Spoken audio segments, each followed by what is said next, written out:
ഇത് അപ്പം വല്ലപ്പോഴും ഇങ്ങനെയൊക്കെ ഞങ്ങളുടെ ഭക്ഷണമൊക്കെ ഒന്ന് കഴിച്ച് നോക്കണം. ഇവനെ അങ്ങോട്ട് നുള്ളിയെടുത്ത് ഇതിലോട്ടിടാം, എന്നിട്ട് ഇവനെ അങ്ങോട്ട് ഇളക്കാം.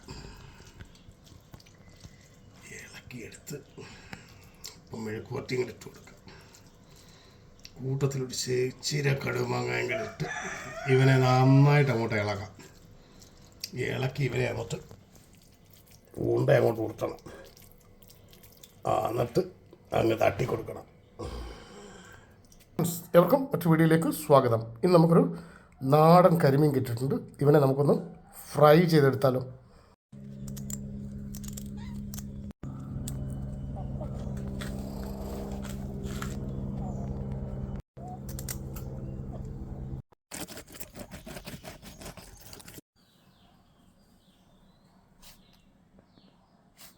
കാശ്മീരി ചില്ലിയും നമ്മുടെ എരിവുള്ള മുളക് കൂടാണ് ഇട്ടിരിക്കുന്നത്. ഇവരെ നമുക്ക് പരമ്പരാഗത രീതിയിൽ കല്ലിൽ വെച്ച് അരച്ചെടുക്കാം. അപ്പം ഇത് ഇത്രയും കുരുമുളക് കൂടി എടുത്തിട്ടുണ്ട്. പിന്നെ വെളുത്തുള്ളിയും ഇത്രയും ഇഞ്ചിയും എടുത്തിട്ടുണ്ട്. ഇതിനെല്ലാം നമുക്ക് അരകല്ലിൽ വെച്ച് നന്നായി ഒന്ന് അരച്ചെടുക്കാം. ദേ നമ്മുടെ ശിലായുഗത്തിലെ മിക്സി ഇപ്പോഴും ഉണ്ട് കേട്ടോ. ഇതൊക്കെ എല്ലാവരും മറന്നു കാണും. എന്നാലും ഇന്ന് ഞാൻ മീനിൽ പുരട്ടാനുള്ള മസാലയെല്ലാം അരച്ചെടുത്താണ് ഉപയോഗിക്കാൻ പോകുന്നത്. അപ്പം തന്നെ അല്പം കല്ലുപ്പെടുത്തിട്ടുണ്ട്. നമ്മൾ വെള്ളത്തിലിട്ട് വെച്ച മുളക് എടുത്ത് വെച്ചിട്ടുണ്ട്, കുരുമുളക് ഇട്ടിട്ടുണ്ട്, വെളുത്തുള്ളിയുണ്ട്, ഇഞ്ചിയുണ്ട്.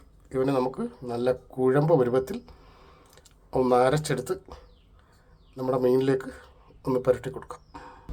അപ്പോൾ അതെ ഇതിലേക്ക് ഒരു നുള്ളു മഞ്ഞൾപ്പൊടി കൂടി ഇട്ട് കൊടുക്കാം.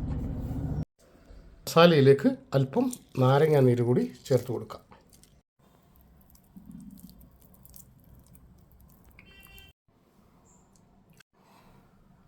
അപ്പോൾ അതെ ഇവനെ വാഴയിലയിൽ വെച്ചിട്ടുണ്ട്. മസാലയൊന്നും കരിഞ്ഞു പോകാതിരിക്കാൻ ഇവനെ വാഴയിലയിൽ വെച്ച് നമുക്ക് പൊള്ളിച്ചിട്ട് അപ്പം അവൻ വാഴയിലേക്കുള്ളിലിരുന്ന് നന്നായി മസാലയൊക്കെ ഒന്ന് പിടിച്ച് ഒന്ന് റെഡിയായി വരട്ടെ. അപ്പം നമ്മുടെ വാഴയിലയിൽ ഇവൻ നന്നായിട്ടൊന്ന് ഫ്രൈ ആയിട്ടുണ്ട്.